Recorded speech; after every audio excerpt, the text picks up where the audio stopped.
नमस्कार, जय श्री राम। आप लोगों का स्वागत है पूजा गुप्ता चैनल में। कैसे हैं आप लोग? उम्मीद है आप लोग स्वस्थ और मस्त होंगे। तो दोस्तों, आज मैं आप लोगों से बात करूंगी कि पूर्णिमा का व्रत कैसे रखना है, पूर्णिमा की व्रत विधि क्या है, पूर्णिमा की जो संपूर्ण जानकारियां हैं दोस्तों, इस वीडियो में मैं आप लोगों को बताऊंगी कि पूर्णिमा का व्रत कैसे रखना है, पूर्णिमा के व्रत के दिन किस देवी देवता की पूजा होती है।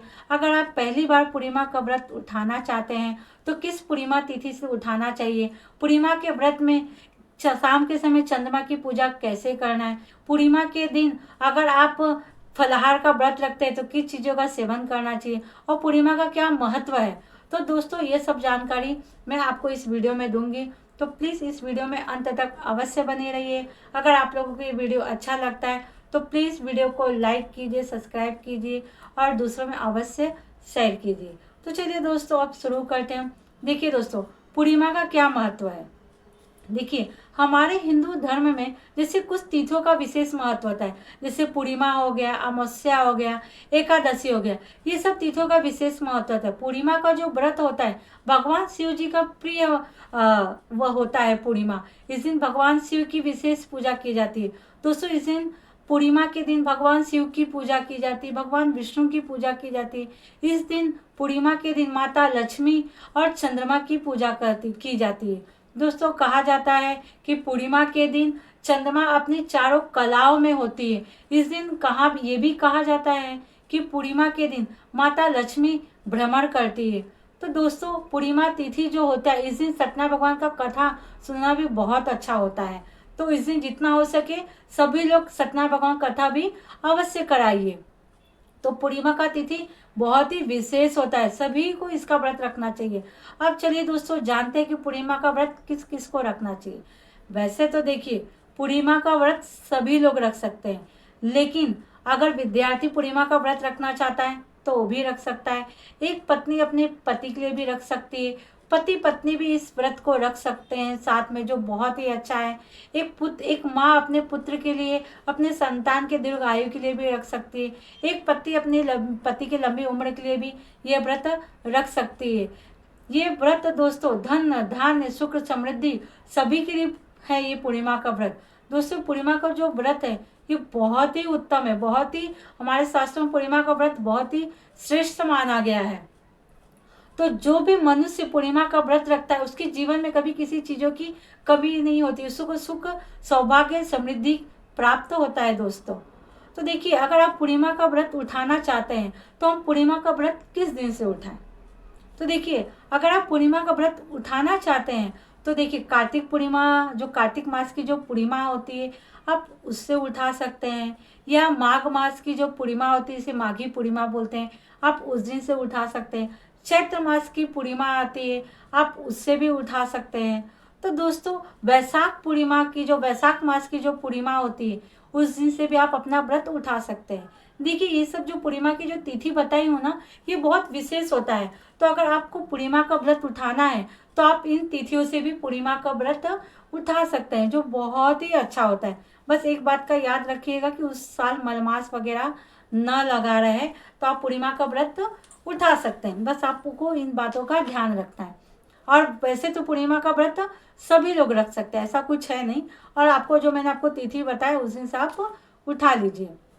उसके बाद देखिए दोस्तों, पूर्णिमा का विधि क्या है, पूर्णिमा का व्रत कैसे रखना है। देखिए, पूर्णिमा का जो व्रत होता है ना, आपको पूर्णिमा तिथि जो मैंने बताया उस किसी भी एक तिथि पे, वैशाख पूर्णिमा पे, या आप चैत्र माह की पूर्णिमा पे, फाल्गुन माह की जो चैत्र माह की पूर्णिमा थी उसमें, या माघी पूर्णिमा, आपकी जो भी कार्तिक पूर्णिमा, जिस पूर्णिमा से भी आप उठा रहे हैं उस पूर्णिमा को आपको सुबह सवेरे जल्दी उठना है। ऐसा नहीं कि आप लेट तक सोते रहे, ऐसा नहीं। आप उस दिन कोशिश कीजिए, अगर आप व्रत रखें तो उस दिन आप सुबह सवेरे जल्दी उठिए और अपनी नित्य क्रिया से निवृत्त होकर आपको आपके पानी में, जब आप स्नान करने जाएंगे तो अपने पानी के जल में थोड़ा सा गंगा जल डालकर स्नान कीजिए, जो बहुत अच्छा है। पूर्णिमा का स्नान भी बहुत अच्छा होता है। तो आप पूर्णिमा के दिन गंगा जल डाल के स्नान कीजिए। अगर आपके आसपास गंगा जी है तब तो बहुत ही अच्छा है, आप गंगा जी में जाकर स्नान कर सकते हैं। ठीक है, तो आप गंगा जल से स्नान कर लीजिए। उसके बाद आपको सूर्य भगवान को अर्घ देना है। सूर्य भगवान को जो आप अर्घ देंगे उसमें लाल पुष्प, थोड़ा सा लाल कुमकुम और चावल डालकर आपको सूर्य भगवान को अर्घ देना है। ठीक है, उसके बाद आप हो सके तो इस दिन शिवालय अवश्य जाइए और शिवलिंग पे आपको पंचामृत से शिव भगवान का अभिषेक करना है और शिव परिवार की पूजा करना है दोस्तों। उसके बाद आपको अपने घर में भगवान श्री हरि विष्णु भगवान के सामने बैठकर पूर्णिमा के व्रत का आपको संकल्प लेना है। ठीक है, तो आप उस दिन आप संकल्प ले लीजिए। आप संकल्प में आप थोड़ा सा जल, चावल, पुष्प ले करके आप भगवान के सामने यह बोलिए कि हे भगवान, मैंने आज पूर्णिमा का व्रत रखा है, मुझे आशीर्वाद दीजिए कि मैं अच्छे से व्रत कर सकूं, कोई विघ्न या कोई बाधा परेशानियां ना आए। ऐसा करके आप भगवान के सामने छोड़ दीजिए और संकल्प ले लीजिए। उसके बाद कई लोग देखिए पूर्णिमा व्रत की जो कथा होती है, कई लोग पूर्णिमा व्रत की कथा करते, कई लोग सत्यनारायण भगवान कथा भी करते हैं। तो इस दिन आपको पूर्णिमा व्रत की कथा अगर सुबह करना है तो आप सुबह करिए, वरना आप शाम को भी कर सकते हैं। ठीक है, इसमें ऐसा कुछ भी नहीं है कि सुबह ही करना है या शाम को, आपको जब आपका इच्छा हो आप तब कर सकते हैं। कई लोग को देखा गया कि सुबह सुबह ही कर लेते और कई लोग शाम को भी करते हैं। तो आप अपना पूजा पाठ वगैरह आरती उरती कर लीजिए। इस दिन विष्णु चालीसा पढ़िए, शिव चालीसा पढ़िए। अगर आप ओम नमः शिवाय शंकर भगवान की नियमित रखें तो आप ओम नमः शिवाय का जाप करिए पूरा दिन, शंकर भगवान की आरती कीजिए। अगर आप विष्णु भगवान की नियमित पूर्णिमा का व्रत रखे हैं तो आप ओम नमो भगवते वासुदेवाय का जाप कीजिए। पूरा दिन नारायण नारायण का नाम गुनगुनान करते रहिए, पूरा नाम जपते रहिए। उसके बाद दोस्तों शाम के समय आपको वापस स्नान करना है। पूर्णिमा के व्रत में शाम को भी स्नान करना चाहिए, तो आपको शाम के समय स्नान करके आप अपना पूजा पाठ कीजिए। पूर्णिमा की जो कथा होती है वो करिए। दोस्तों इस दिन सत्यनारायण भगवान का कथा करना बहुत ही अच्छा होता है, तो इस दिन आप सत्यनारायण भगवान का कथा अवश्य पढ़िए।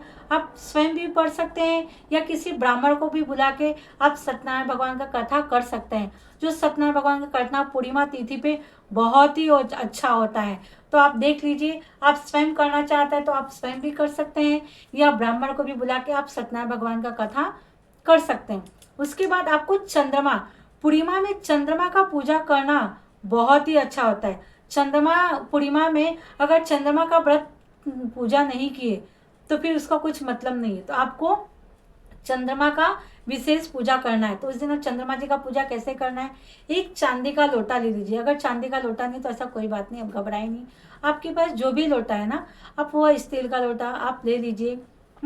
लोटा ले करके उसमें आप जल, थोड़ा सा दूध, उसमें पुष्प, चावल और थोड़ा सा मीठा, जैसे शक्कर डाल दीजिए या आपके पास मिठाई है वह डाल दीजिए या मिश्री डाल के आपको चंद्रमा जी को अर्घ देना है।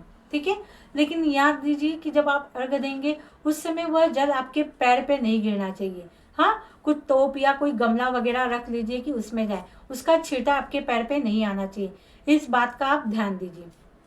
उसके बाद आप चंद्रमा जी को जल जब दे देंगे उसके बाद आपको अपना व्रत जो है खीर खाना चाहिए। शाम के समय चंद्रमा जी का पूजा करते समय, आपको बताना भूल गई, चंद्रमा जी का जब आप पूजा करेंगे, जब अर्घ देंगे तो आप ओम सोम सोमाय नमः का जाप कीजिए।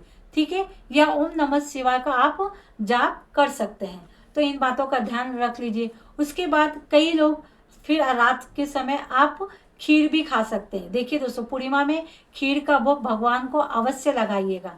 ठीक है, क्योंकि पूर्णिमा के दिन खीर का बहुत विशेष महत्व होता है। जैसे शरद पूर्णिमा आप जानते हैं, तो शरद पूर्णिमा का तो बहुत ही विशेष महत्व होता है। तो आप पूर्णिमा के दिन, हर पूर्णिमा के दिन आप खीर बना के भगवान को जरूर भोग लगाइए। फिर उस खीर को आप स्वयं खाइए। उसके बाद आपके घर में जितने भी लोग हैं सभी को वह प्रसाद जरूर ग्रहण करवाइए। ठीक है, आप चाहे तो इस समय कई लोग भोजन भी करते हैं, तो आप पूर्णिमा के व्रत में शाम के समय, रात के समय आप भोजन भी ग्रहण कर सकते हैं। लेकिन याद रखिएगा बिना लहसुन प्याज के तामसिक भोजन नहीं होना चाहिए। तो इन बातों का आप ध्यान रखिए। ठीक है, तो आप खीर भी खा के रख सकते हैं, आप भोजन भी कर सकते हैं। आप देख लीजिए, आपको जैसा है आपकी शक्ति अनुसार आप वैसा व्रत कर सकते हैं। तो उम्मीद है आप लोगों को सारी विधि मैंने समझा दिया है। अगर कुछ न समझ में आया तो आप लोग कमेंट बॉक्स में पूछ सकते हो। तो उम्मीद है आप लोगों को ये वीडियो अच्छा लगा। तो प्लीज़ ये अगर ये वीडियो आपको अच्छा लगा तो प्लीज़ वीडियो को लाइक कीजिए, सब्सक्राइब कीजिए और कमेंट में जय श्री हरि अवश्य लिखिएगा। धन्यवाद। जय श्री राम।